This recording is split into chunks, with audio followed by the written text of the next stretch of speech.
The planet Earth. From 100 miles up, it looks like a serene body composed of water and scattered land masses. But to all of us who live on the planet, we know all too well that living conditions are often anything but serene.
This is a real-life emergency operations center.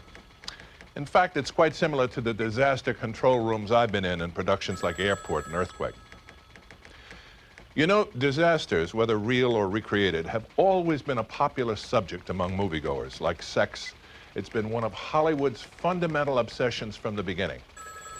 It didn't take long for filmmakers to realize that tragedies and calamities are great moneymakers.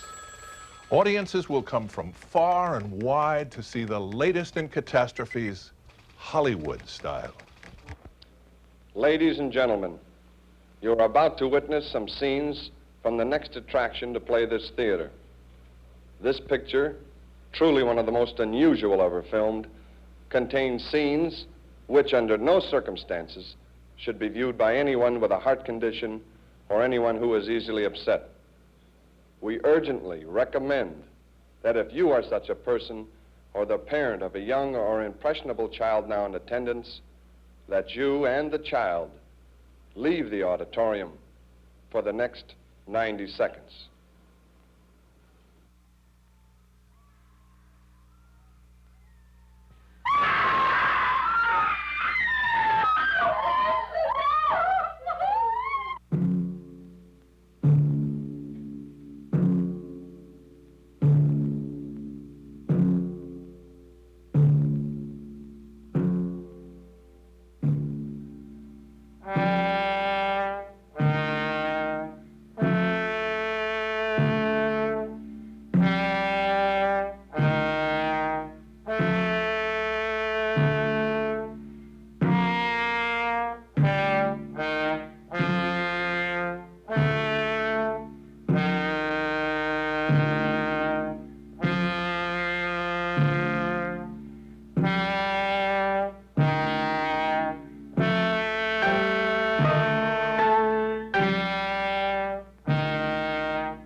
As early as 1920, director D.W. Griffith used the drama of a catastrophic ice flow as the suspenseful highlight of the classic Way Down East, starring Lillian Gish.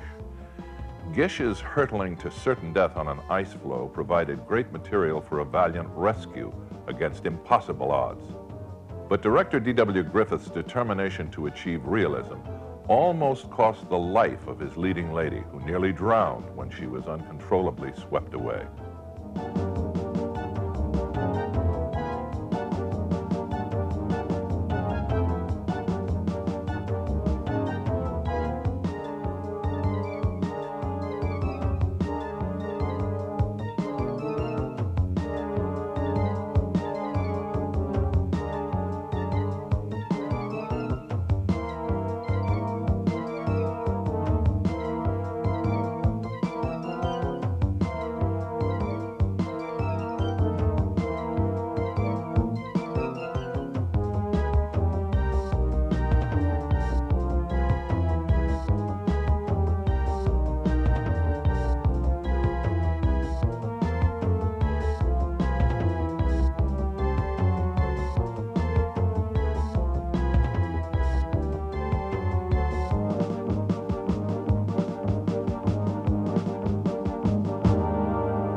Although always fascinated with natural disasters, Hollywood holds a special place for man-made destruction. In the 1930s, the most popular serials, aptly called disaster makers, titillated their audiences with scenes of imminent cataclysm.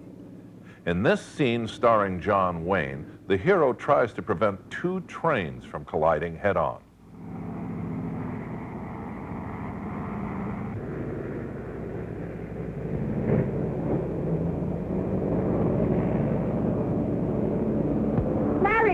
The westbound and Hurricane Express is going to crash.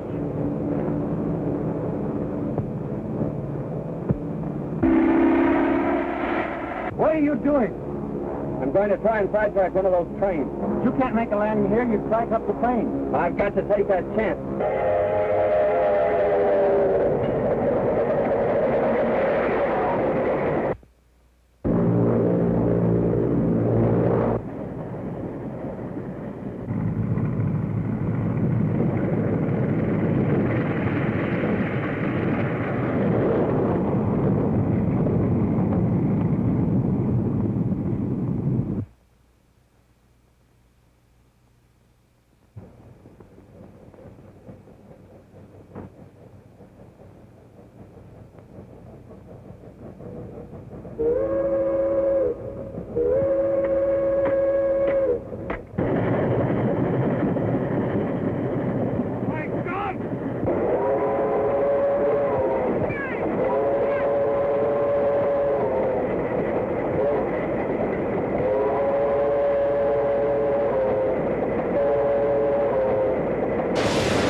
Save yourself, Bill. Jump!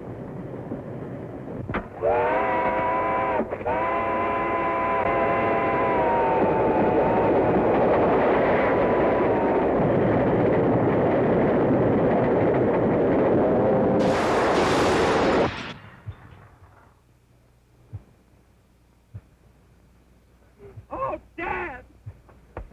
Disasters didn't have to be based on reality. Even fantasies could have disastrous realism, as in the classic Lost World, in which a dinosaur destroys downtown London.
By the early 1950s, moviegoers were confronted with dramatizations of our worst fear, nuclear war.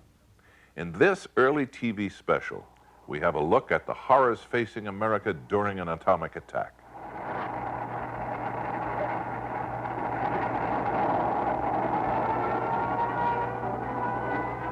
Harry?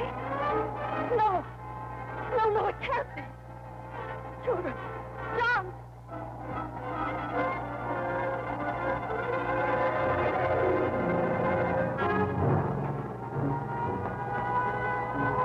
Oh, the smoke coming up from the south from New York.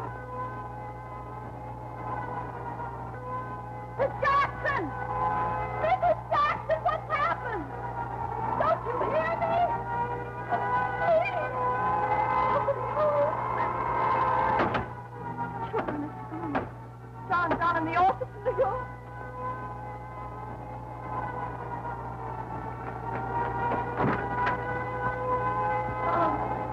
New York. New York. Operator. Long distance. No answer. Try the local operator. Operator. Somebody. No answer from anybody. Children, get down to school. Your attention, please. We interrupt our normal program to cooperate in security and civil defense measures as requested by the United States government. This is a CONORAD radio alert. Listen carefully. This station is now leaving the air. Tune your standard radio receiver to 640 or 1240 kilocycles for official civil defense instructions and news. Once again. Your attention, please. Your attention, please. This is your official civil defense broadcaster. An explosion has just taken place in New York City, which is believed to have resulted from the dropping of a hydrogen bomb. The bomb was probably carried by a guided missile launched from a submarine at sea. No. All civil defense workers report to emergency stations immediately. Children. Stay where you are unless you're in immediate danger. Do not attempt to join your children if they're in school. They are being well taken care of where they are. Do not try to telephone. Remember, radioactivity may make food and water in open containers dangerous. Use canned or otherwise protected foods until further notice. Do not attempt to inquire about relatives in New York. As yet, there is no information. We live in a world in which catastrophes are almost a daily news event. And disaster centers like this stand on constant alert. This room was especially needed in Southern California due to a threat we perpetually face, earthquakes. During this century alone, these movements of Earth have caused billions of dollars in damage and the loss of hundreds of thousands of lives.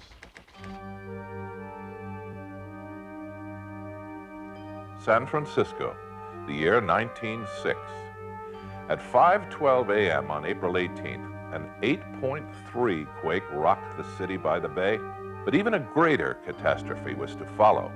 The quake, which had ignited various fires, also soon ruptured the city's water mains. Small fires grew into a raging inferno that raced across the city. Firefighters blew up whole city blocks in a desperate effort to stop the flames. In all, 700 people died in the fire and earthquake, the greatest earthquake disaster in California's history.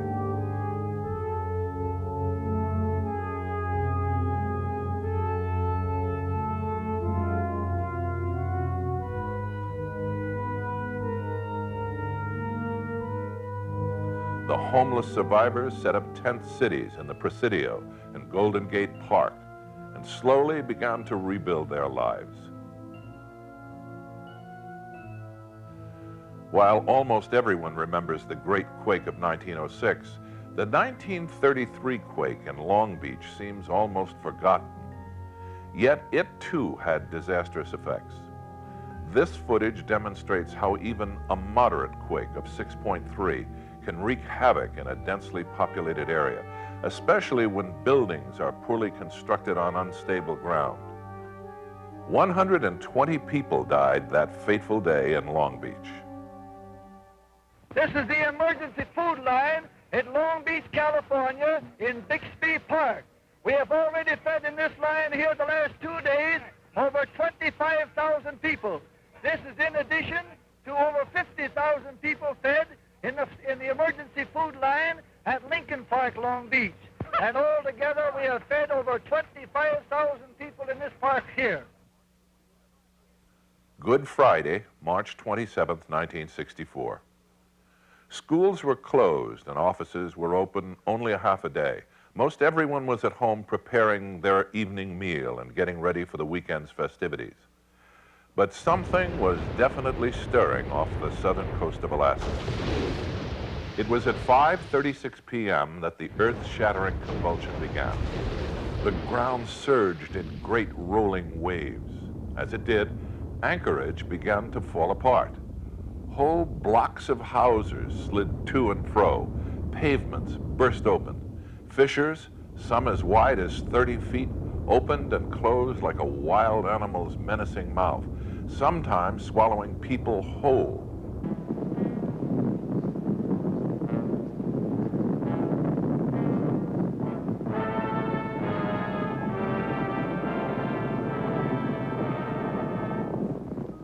It strikes Kodiak later. First, a high, silent tide. Then a 40-foot monster thundering up the channel, turning town and harbor into a crazy whirlpool of capsized boats and floating buildings.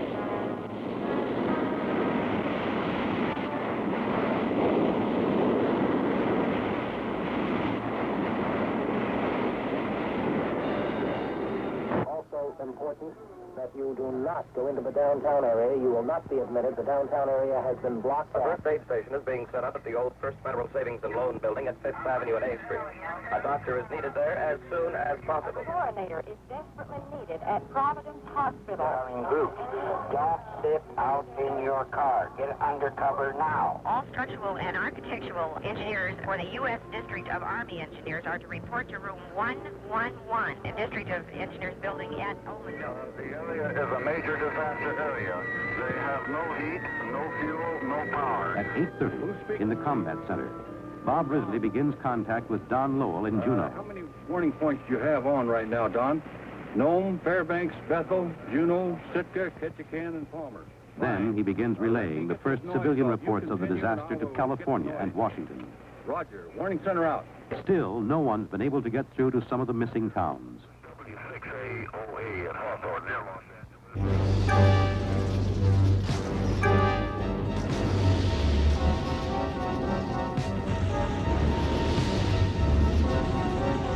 In 1971, a major quake hit the San Fernando Valley in Southern California. The most disastrous effects centered here in Sylmar, where the quake ruptured gas lines and sewer lines and brought down buildings in less than a minute.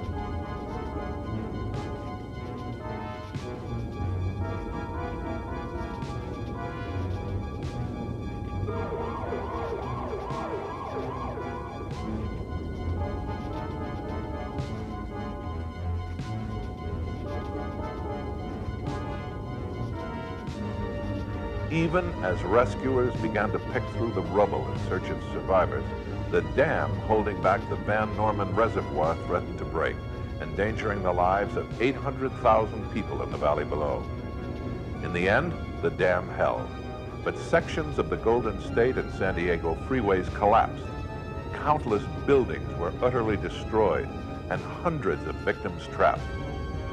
Here, at Olive View Hospital, 3 people died. The quake completely devastated San Fernando's Veterans Hospital, where 2 collapsed buildings trapped over 100 patients and staff. 40 people died here. It just shook and shook and shook, and the wall just opened up. It scared the out of me. I ran to my bed and flopped on it, grabbed a hold of it, and held on. That's all I could do.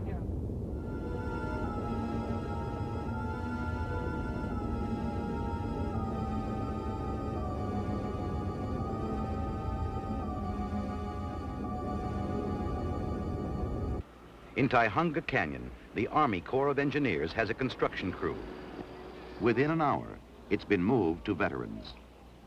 The digging out, begins. What we need, so we can get the port of power, and see if we can bulge this up a little bit and pull this out. We'll have to give it a try. Now, wait. Let her relax. Just rest there a minute, and now I'll get my leg out of the way, okay? That's an awful nice leg right now.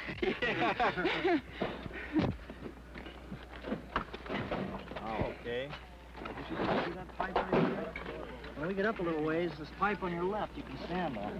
Here she comes. All right. There a cow. You don't want to go back. Yeah. I've been laying down on my... Here's your daughter, honey. Right here waiting for you. Here's your daughter, Helen. It's okay, baby. Good thing. Okay. It's all right. It's okay. We live on a very unstable planet. Changes occur with every tick of the clock. Over millions of years, as the continents have drifted apart and moved over the face of the globe, jungles have turned to tundra. Grasslands have evaporated into deserts. Though often a danger to its inhabitants, Earth's contractions and fumings are signs of an ever-changing planet.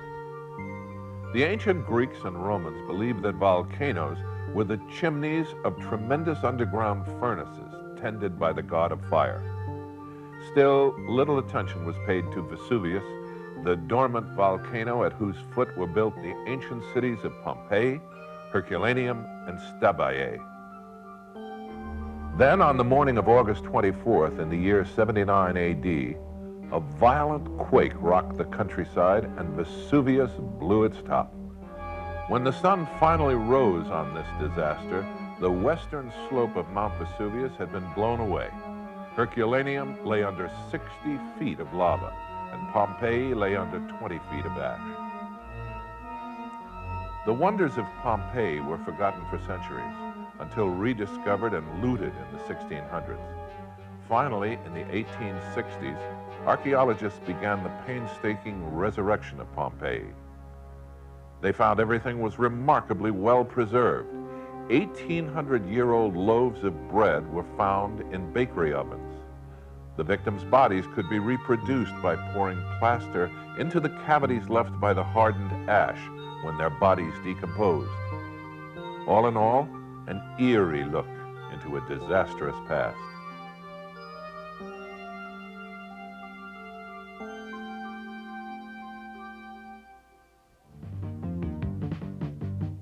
More recently, the Hawaiian Islands have been the scene of numerous volcanic eruptions. One of the most active sites is Mount Kilauea, a volcano that has been continuously erupting throughout the years. Just in the last 2 decades, it has buried several thousand acres of farmland and destroyed nearby communities. Its ferocious power was captured here by a local cameraman.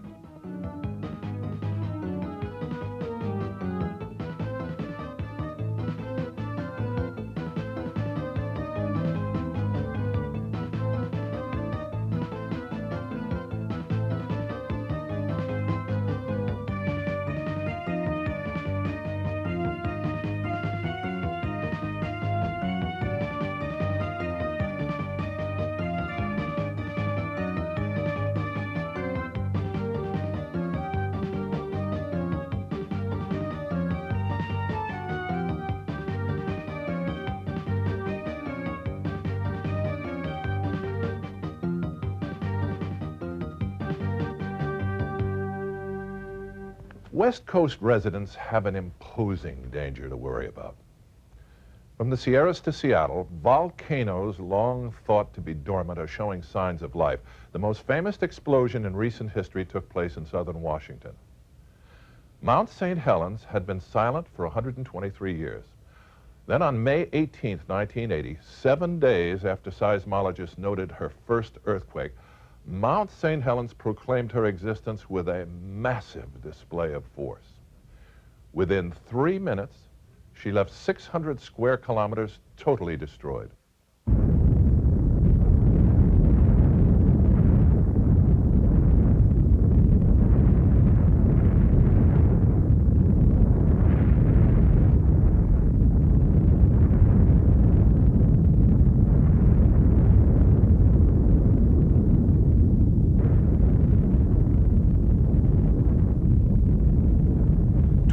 Hours of ashfall blanketed the northwestern United States and southern Canada with over 3 inches of ash. It's reported that ash shot up 14 miles into the stratosphere and circled the globe several times. In all, 60 people were killed. Some were like old Harry Truman, who, with his 16 cats, refused to heed the experts' warnings and demanded to stay in his lodge at the edge of Spirit Lake. His home and his cats were buried under several feet of debris. He was never found. Today, the area surrounding Mount St. Helens has begun to show signs of rebirth. Flowers have begun to bloom, and a solemn tranquility fills the air.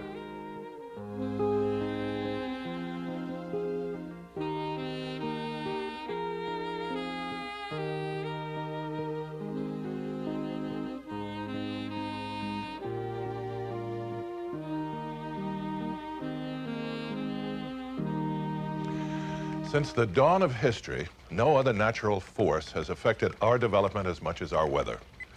Our food supply depends on good weather. Our buildings are constructed to withstand the elements, and our clothes protect us from it. But weather is plainly unpredictable, as anyone who watches the weatherman knows. And the power of nature has proven over and over that our best efforts seldom can protect us from its fury. April 3rd, 1974. 307 people died in 11 states, of which several were declared disaster areas. The tornado first hit Brandenburg, Kentucky, population 1,600. It was almost completely leveled, with 71 deaths reported. Then it headed west. It crossed the Ohio River, veered away from Cincinnati, and headed for Hamilton County. In Xenia, Ohio, 35 were dead, half of the town destroyed. Then a new wave of tornadoes hit the south. Alabama reported 72 dead. Tennessee, 46. Indiana, 39. Georgia, 16. In Alabama, the injured poured into Huntsville Hospital. In a terrible twist of fate, the tornado then headed straight for the hospital, nearly destroying it, but amazingly sparing any loss of lives. Civil defense, civil defense. The city of Elmwood is requesting all possible assistance.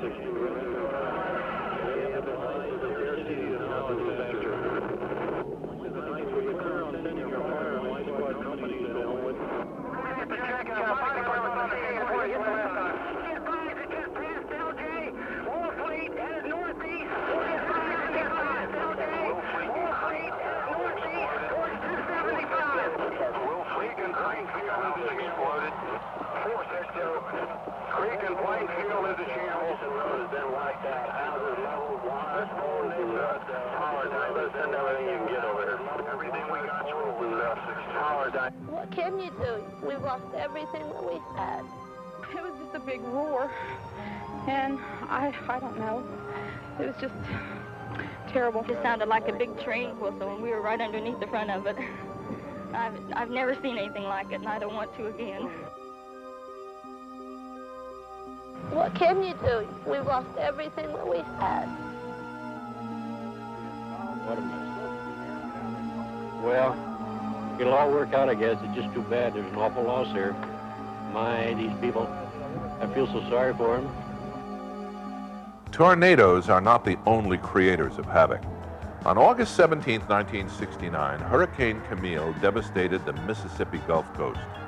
After hitting Cuba, it came ashore near Gulfport, Mississippi, with 190-mile-per-hour winds and 20-foot storm tides. 149 died in Mississippi, Louisiana, and Alabama's coastal areas.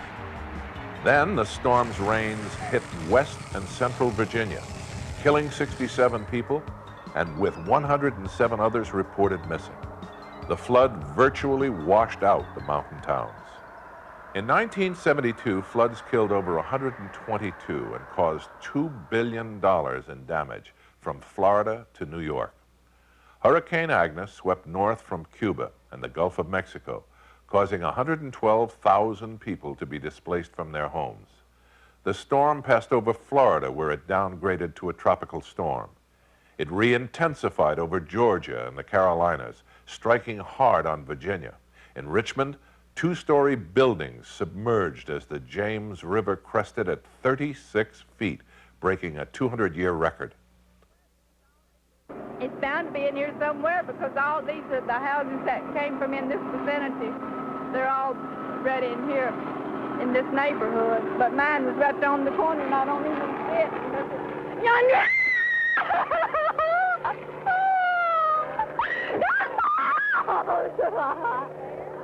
That grave in yonder, that's my house. The greatest destruction was in Harrisburg, Pennsylvania, where the roads were flooded and the bridges washed out. At Wilkes-Barre, the Susquehanna River topped 38-foot dikes. And in southern New York, 14 counties suffered from devastating flash floods.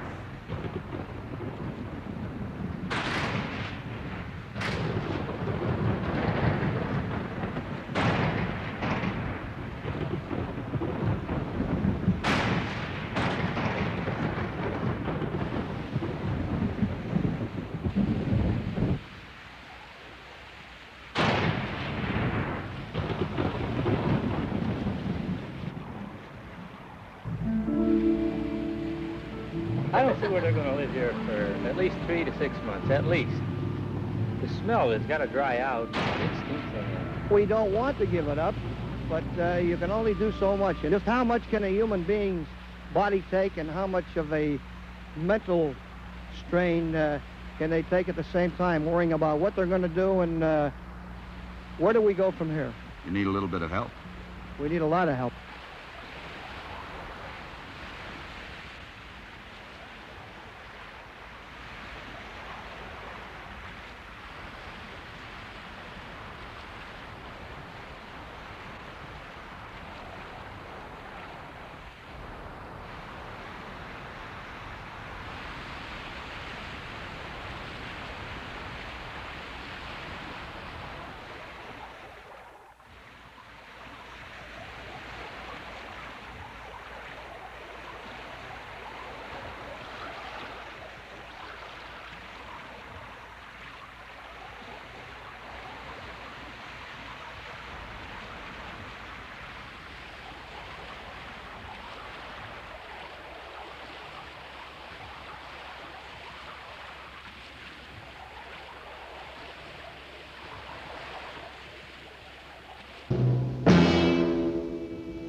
Get out now.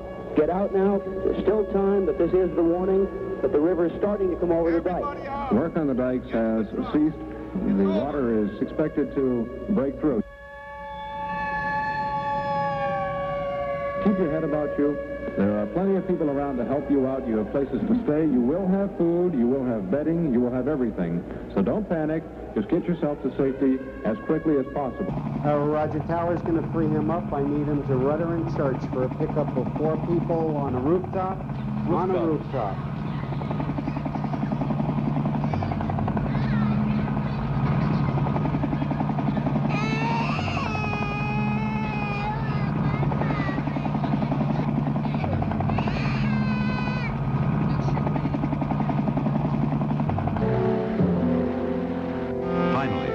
The flood is gone, leaving fish flopping in the streets of Kingston.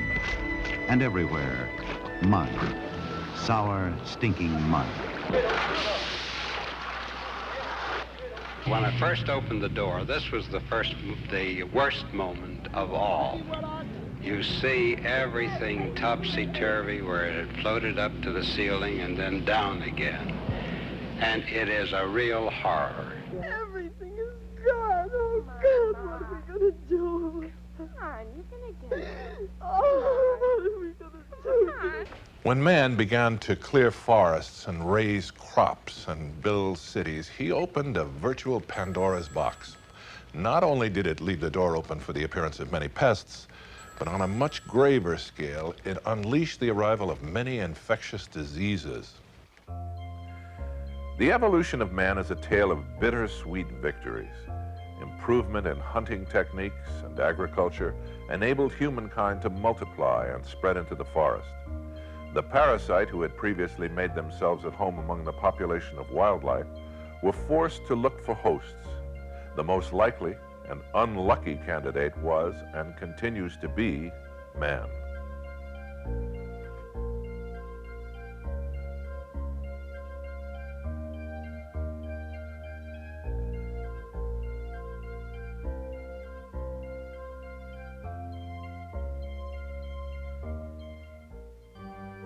Today, at least 80 diseases are transmitted between higher animals and man, and most of these diseases are tropical. By far, tropical Africa is the worst afflicted of all. Thousands die each year from the effects of such exotic diseases as malaria, typhus, cholera, and yellow fever. Their symptoms range from high fevers and diarrhea to jaundice, internal hemorrhaging, and sometimes coma. The human body's main defense mechanism is the antibody. Yet the efficiency of this system varies with one's general health and may be significantly undermined by malnutrition. In developing countries, the death rate from infectious diseases is anywhere from 20 to 50 times higher than in the United States. Malnutrition and disease form a most disheartening vicious circle. It is estimated that at least 2/3 of the world's population has less than enough food to eat. Of that, 50% suffer from chronic malnutrition. Not only is the quantity inadequate, but the quality of food is also nutritionally deficient and lacks protein. Famine may occur due to any number of environmental circumstances, such as crop failures, droughts, floods, and pests. But oftentimes, it is the tragic byproduct of an unjust social system, which makes a primary need, such as food, economically unaffordable. The debate over world hunger is charged with political undercurrents. Many argue that the underlying problem is a matter of the inequitable distribution of food, and not one of the world's food supply. Is there a way to prevent such inhumane misfortune as the famine of 1984, which claimed the lives of tens of thousands of African citizens? There are many who say that the simple solution is to impose strict population control. But tragically enough, like all things human, there is no such thing as a simple solution for such a complex matter. While slowing the growth of population may diminish the demand for nourishment, it really does nothing to improve the condition of persons now alive who already cannot afford food.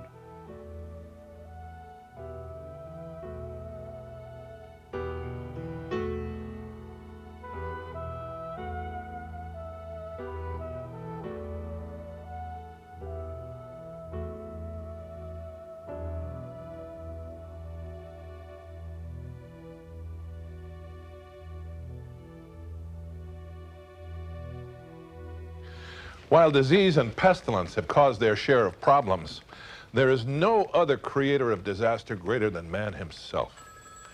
Throughout our history, we've been at war with each other, and we've made great attempts at trying to keep some order. But as often as not, there are those of us who refuse to live by the rules.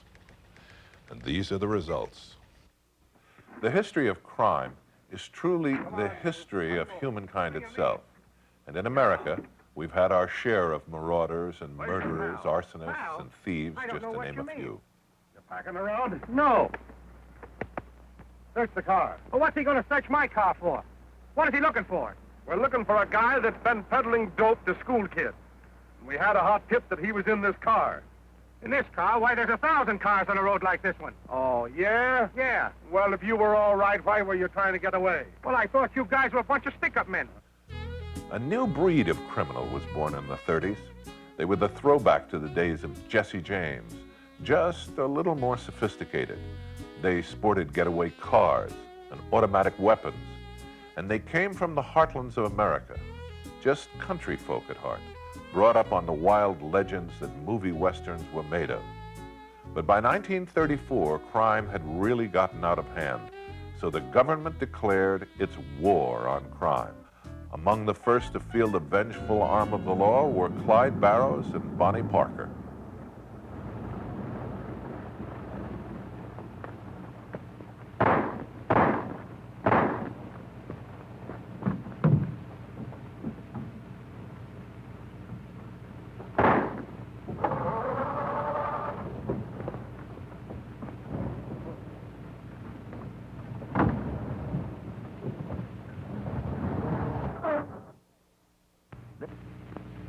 Have it.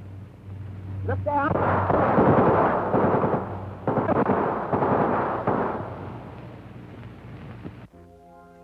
Young and restless, they captured America's attention. They were absolute geniuses at getting through police nets and traps, always escaping almost miraculously. But they made lousy bank robbers. In their 2-year career, they averaged $16 per bank job. Their young lives would abruptly end on one bloody morning of May 23, 1934, on a road near Arcadia, Louisiana.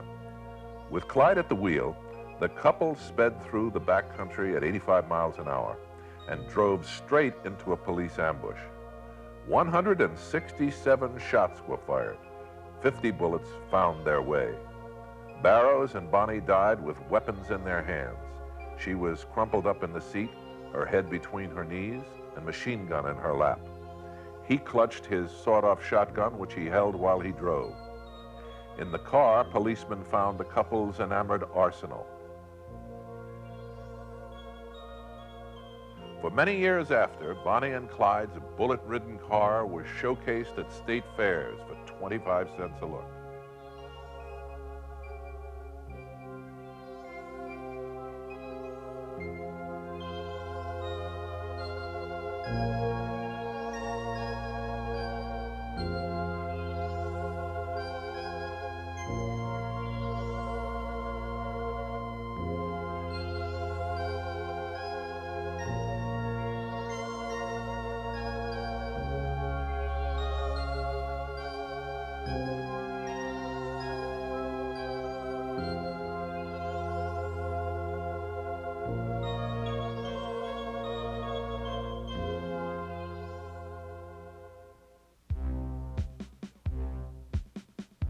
John Dillinger was the superstar gangster of the 1930s.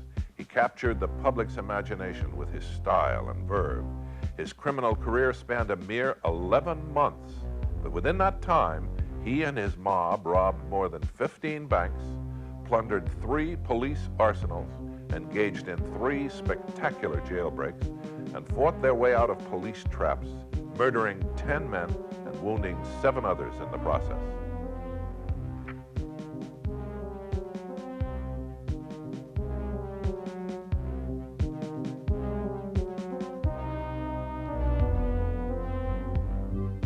This was public enemy number 1, so feared by the authorities that when arrested in Chicago, he was captured by the Dillinger Squad, 40 officers permanently assigned to capture him. He was then escorted by 85 other policemen from plane to jailhouse. The 13-car convoy took him to an escape-proof jail in Crown Point, Indiana. It was a futile attempt, for within a short time, the sly gangster would manage to escape.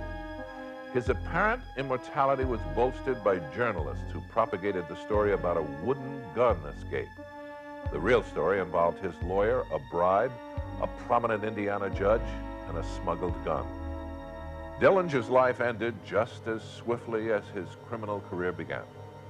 On July 22, 1934, Dillinger decided he wanted to see Manhattan Melodrama, a film about a gangster's murder trial. He would never make it home alive.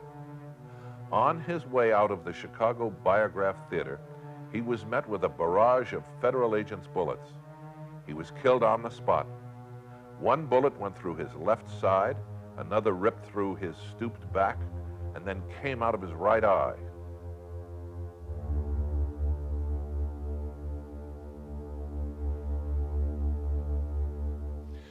Just as man's ability to create distinguishes him from other living creatures, so too does his uncanny capability to set off mass destruction. From early recorded biblical times through the Crusades, the 30 Years' War, which destroyed nearly 1/3 of the population of Germany, on through 2 world wars, man has been responsible for the annihilation of millions of human lives. Many have studied the whys of war. Perhaps it has something to do with the first biological lesson of history, which is that life is competition. Or maybe we're like the lemmings, whose ritual of jumping off cliffs en masse is a way of limiting the size of population. Whichever the case may be, no one can deny that war is definitely man's most traumatizing invention.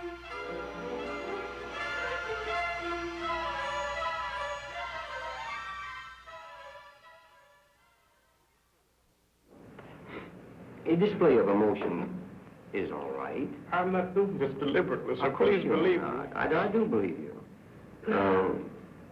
A display of emotion is sometimes very helpful. I hope so, sir. Sure, it gets it off your chest. Do you feel conscious, are you aware of the fact that you are not the same boy that you were when you went over?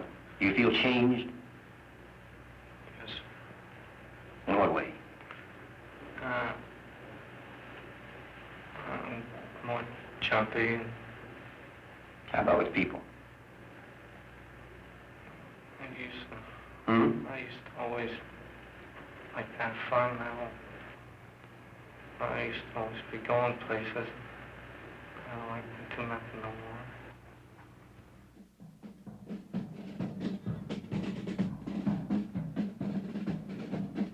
It was called the Great War, and its history would bear witness it transformed the anatomy of war itself.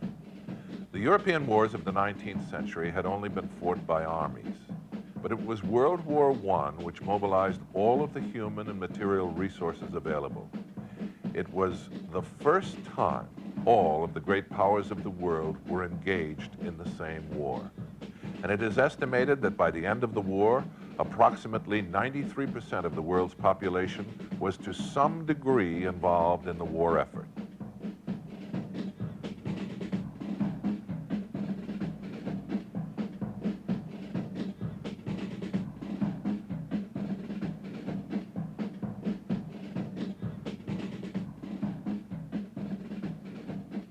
It was a grueling trench war with millions trapped in ditches dug 4 feet into the ground.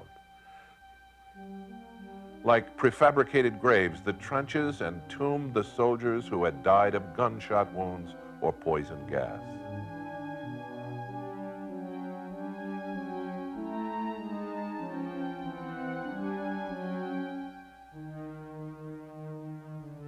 It was a war that marked the beginning of ideological control, of the cruel repression of public opinion and individual expression. It was just the dawn of the age of imperialism, international anarchy, and an unrestricted arms race.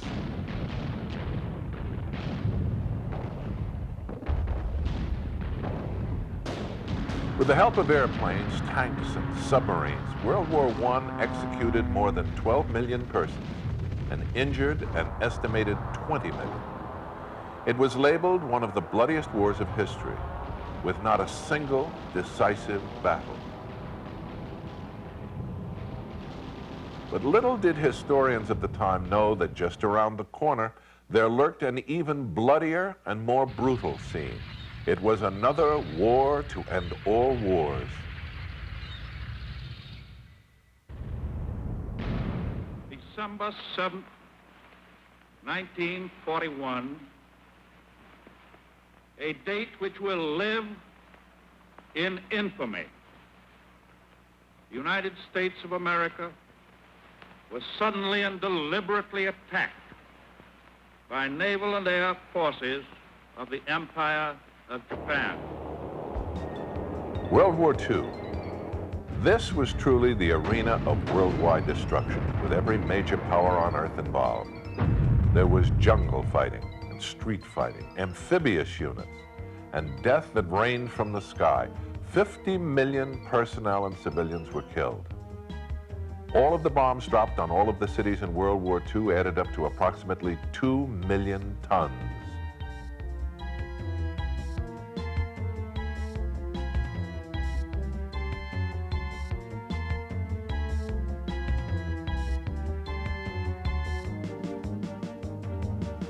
When a nation is at war, the civilian population is rendered helpless in the face of such appalling aggression. The citizens of Dresden, Germany were no exception. A small town known for its fairy tales, spires, castles, and cobbled streets. It was totally destroyed in 3 massive air attacks during World War II. It was considered one of Germany's safest cities and had escaped bombing throughout most of the war. But on the night of February 13th, 1945, more than 800 bombers left the city a burning inferno. The next day, 300 American flying fortresses came in to pour even more explosives into the flame and smoke. The monstrous firestorm produced 1,600 square acres of ruin. The death toll rose up to 135,000. It was the most catastrophic single aerial attack of the war. And once the war was over, the Allies were accused of purely flexing their muscles to show the Germans and Russians just what they could do. Some analysts categorized it as a deliberate terror bombing of little military value.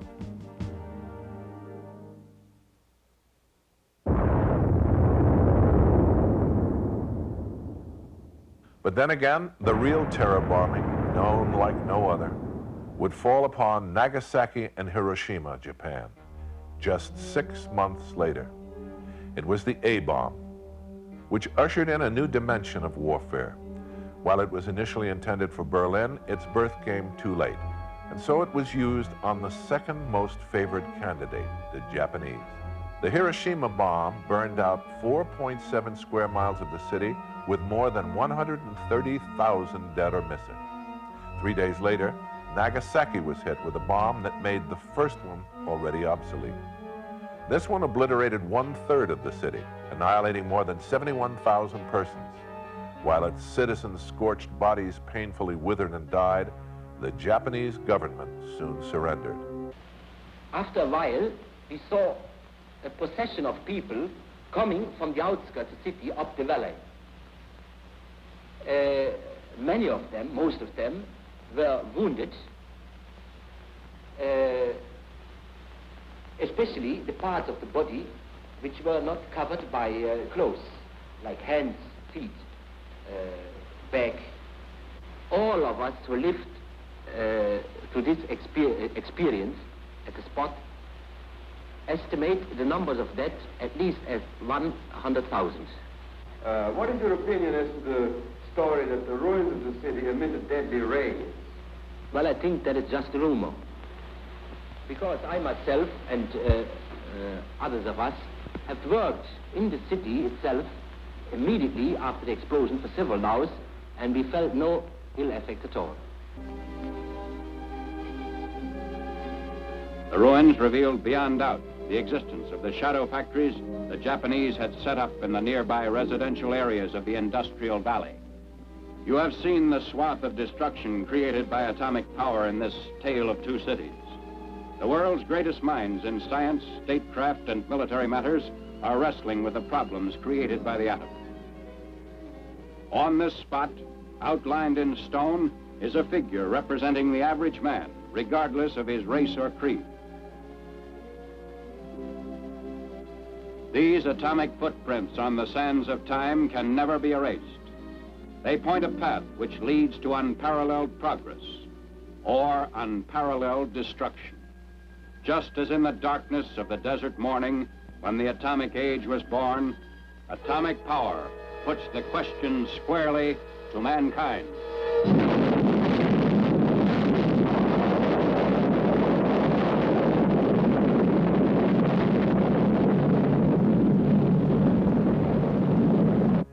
General Eisenhower comes to see with his own eyes the atrocities in Nazi prison camps captured by the Allied armies. Accompanied by high officers, General Bradley, he goes through a slave labor camp in which Hitler Germans, in mass murder, killed thousands whom they could not take along in their retreat. Grim soldier General Patton has a look of horror as he gazes.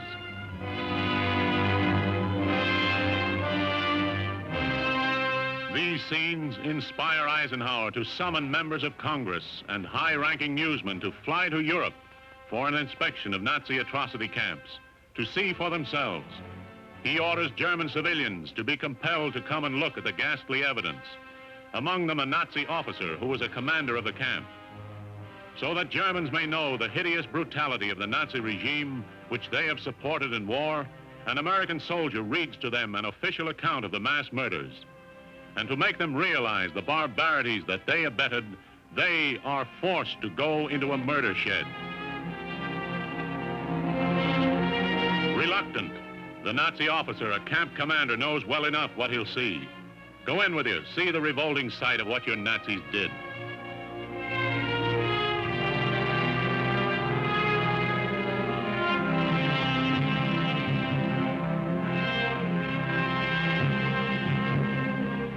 Stricken with horror and with a realization of the punishment that they and their country deserved.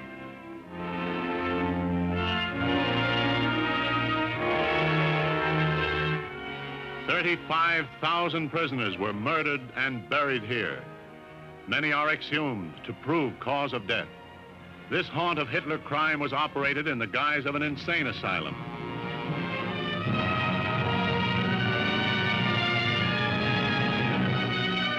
Autopsies show wholesale poisoning. There's a questioning of officials of the prison, a confession by the head killer. One exhibit is a bottle of the poison used. Questions are put to the prison doctor. He's asked about the murder of thousands of victims by poisoning. His response is clear. Typical of the centers of mass murder that General Eisenhower has summoned official witnesses to inspect. In these scenes, they obtain first-hand proof of the unbelievable barbarities of the Hitler regime of organized crime, which this nation and its allies have fought a desperate war to crush. American medical aid men labor to save the lives of survivors who were tortured, maltreated, starved. Pitiful wrecks when rescued, many dying as hands of mercy try to save them.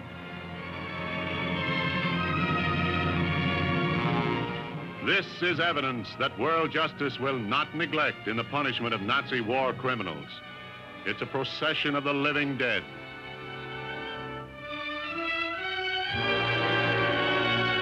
German civilians are compelled to clean up the place of horror.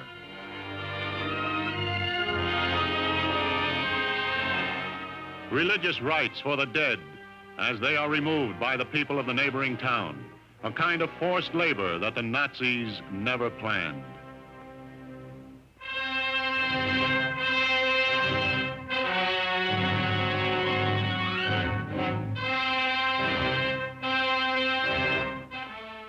At this prison camp near Weimar, once called the Athens of Germany, many victims were beaten to death. In evidence, a club that was used, and bodies burned in a furnace.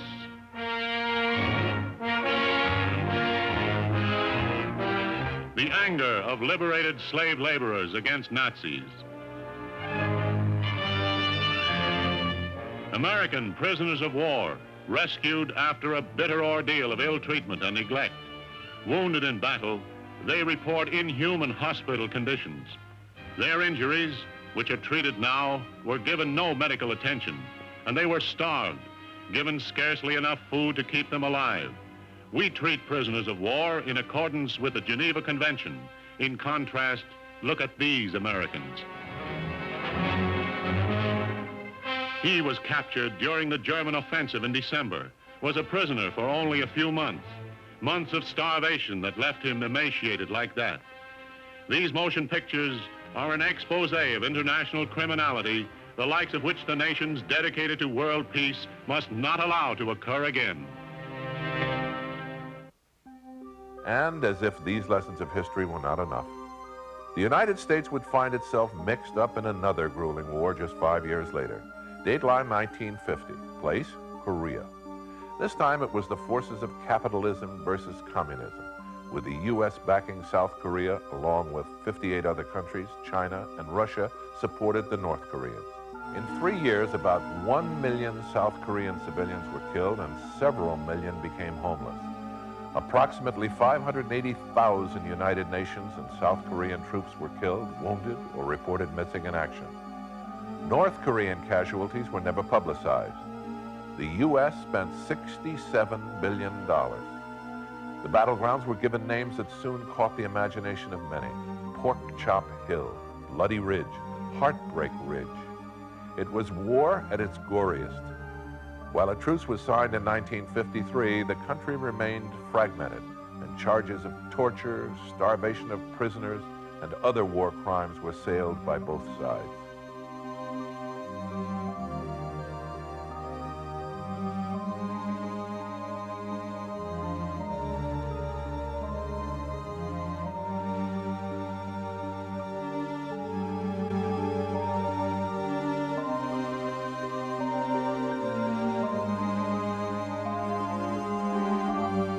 By far, the most controversial of wars America has participated in was Vietnam. It began as a non-declared war against a subjugated French colony, and it ended as an embarrassment to all who cherish humanity. It was a war of attrition, of body counts, and the blind leading the blind. It was a sorrowful quagmire. Forests were defoliated with Agent Orange, and villagers were terrorized with napalm. More than 6 million Vietnamese vanished, and more than 50,000 young Americans were either brought home in bags or never seen again.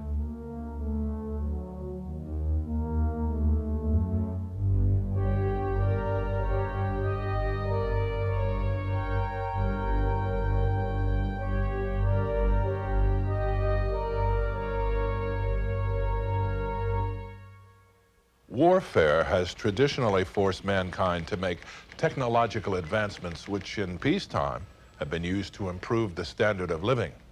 One such invention has been the modern-day airplane. And while I've starred in my share of airplane-based dramas, real-life airplane disasters are much more dramatic than any motion picture can illustrate. It has been a dream throughout history for man to be able to fly.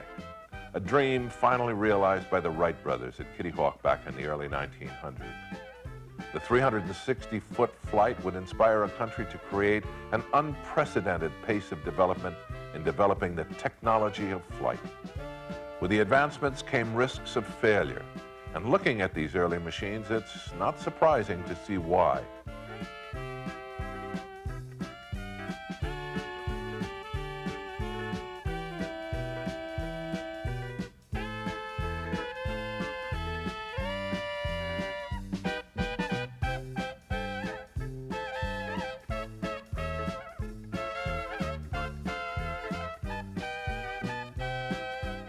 One of the most remembered crashes took place at Lakehurst, New Jersey on May 6, 1937.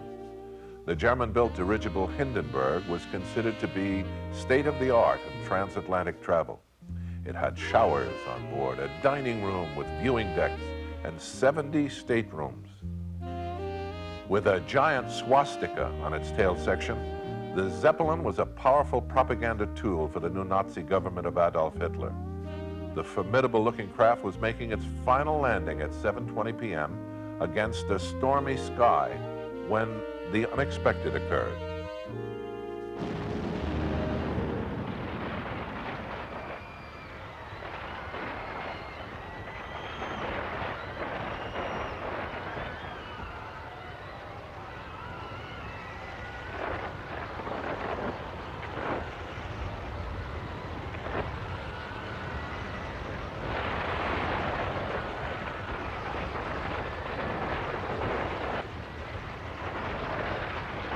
Was it sabotage, lightning, or an electrical short?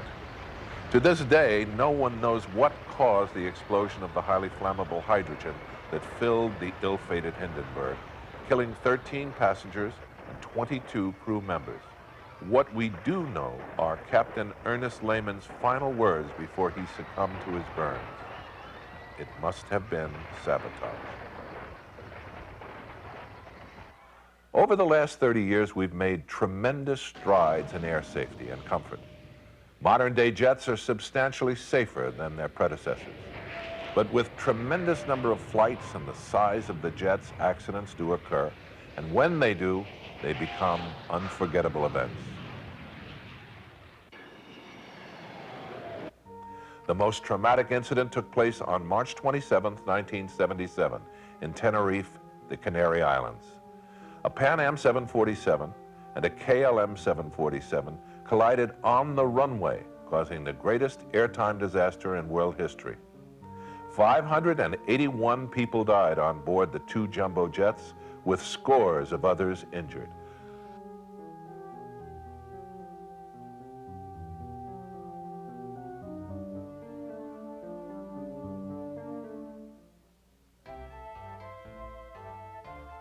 Man's technological advances were not only meant to conquer the air, but the sea as well. With our industrial progress at the turn of the century came marvels of science. Ships were finally considered unsinkable. One of these was the Cunard Line's Titanic. In this rare tour of the boat, just days before it left for its maiden voyage to New York, its captain gave a proud tour of his luxury liner.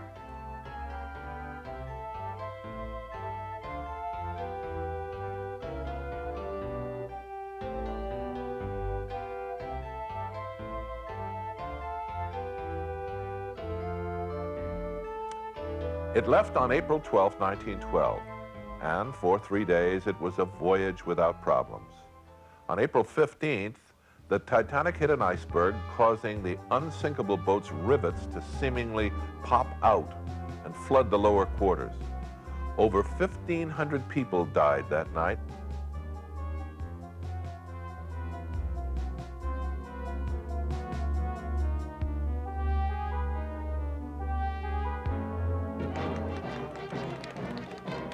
It would only be a few years before the country would be shocked by another boat sinking. A neutral America bid farewell to the luxury liner Lusitania as it sped to war-torn England.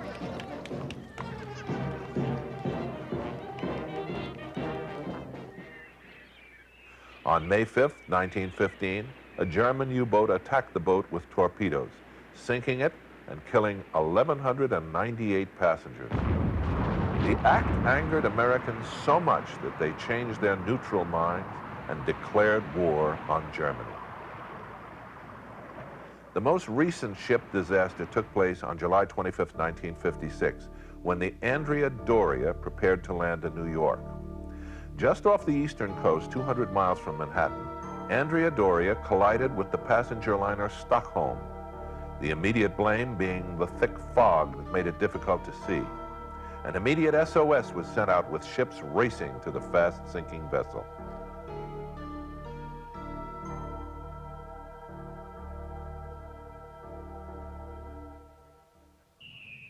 The greatest technological advance of the 20th century combined all we learned from air and sea travel. In reality, inventing the rocket took an enormous amount of trial and error. From Robert Goddard's earliest experiments to the first large rockets, failure was the rule.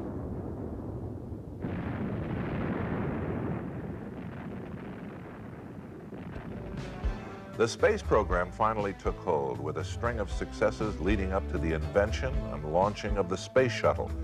The size of a jetliner, the shuttle is capable of lifting a crew of 7 and a payload into space. The shuttle, for the first time in history, brought us the promise of allowing regular space travel.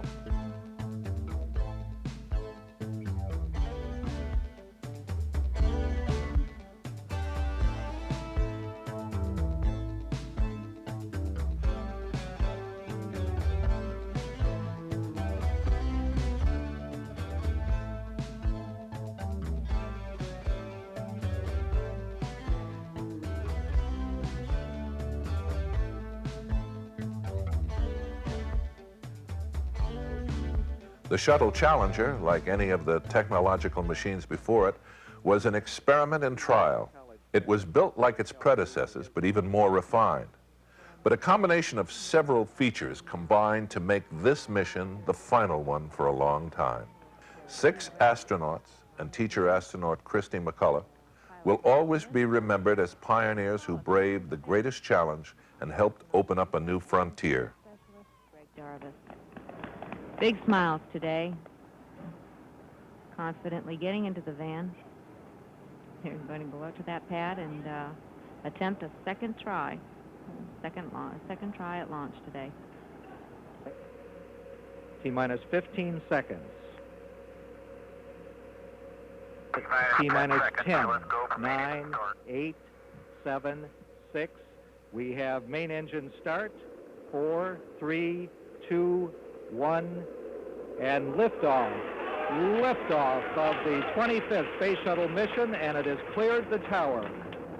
Now controlling. Roger, roll, Challenger. Good roll program confirmed. Challenger now heading downrange.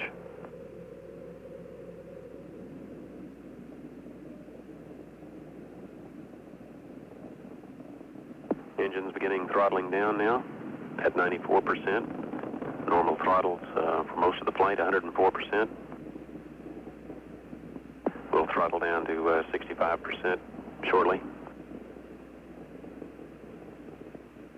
Engines at 65%, 3 engines running normally, 3 good fuel cells, 3 good APUs. Velocity 2,257 feet per second. Altitude 4.3 nautical miles, downrange distance 3 nautical miles.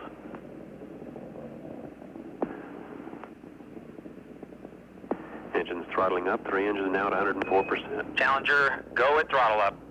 Challenger, go at throttle up.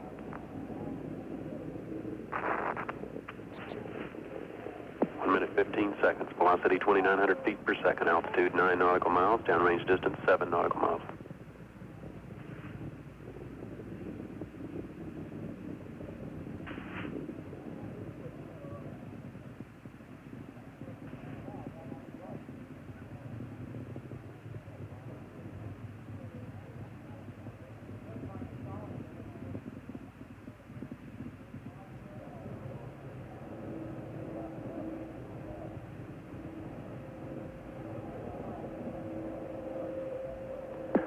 Flight controllers here looking very carefully at the situation.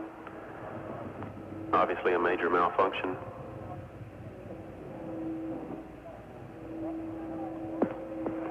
We have no downlink.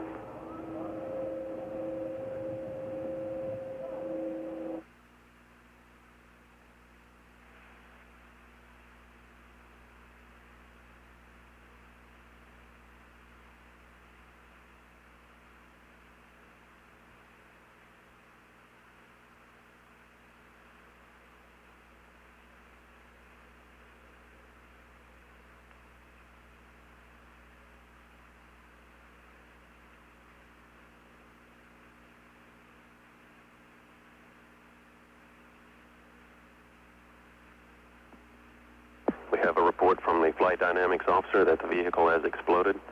Flight director confirms that. We are looking at checking with the recovery forces to see what can be done at this point.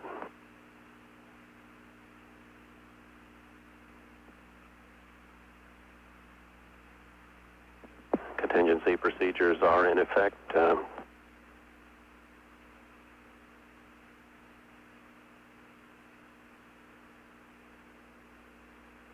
We will report more as we have information available.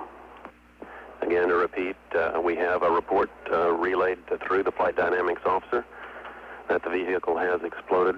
We are now looking at all the contingency operations and awaiting word from any recovery forces in the downrange field. You know, it's been less than 100 years since motion pictures were invented. And in that time, cameramen have made a permanent record of the power our environment holds over us. We're the first generation to be able to remind ourselves in such a graphic manner of the delicate balance of nature. If we listen to the warning signals and learn from the mistakes we've self-perpetuated, the films we've just witnessed will have done more good than simply entertain us.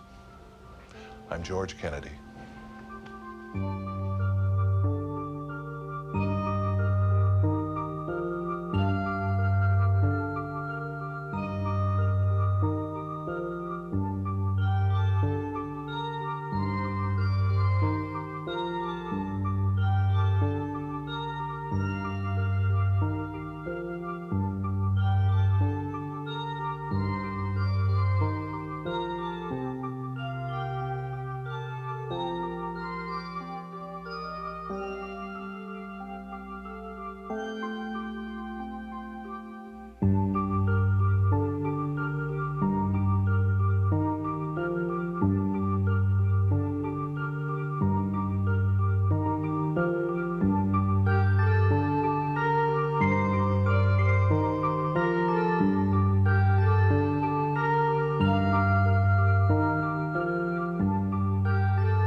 would you do in the event of a major disaster? Are you and your family prepared? Well, here are a few of the things that you should know. Decide where your family should gather. Maintain a battery-operated radio. Store emergency food and first aid in a safe place. And most importantly, be calm and organized. Remember, your survival could depend on your preparedness. I'm George Kennedy.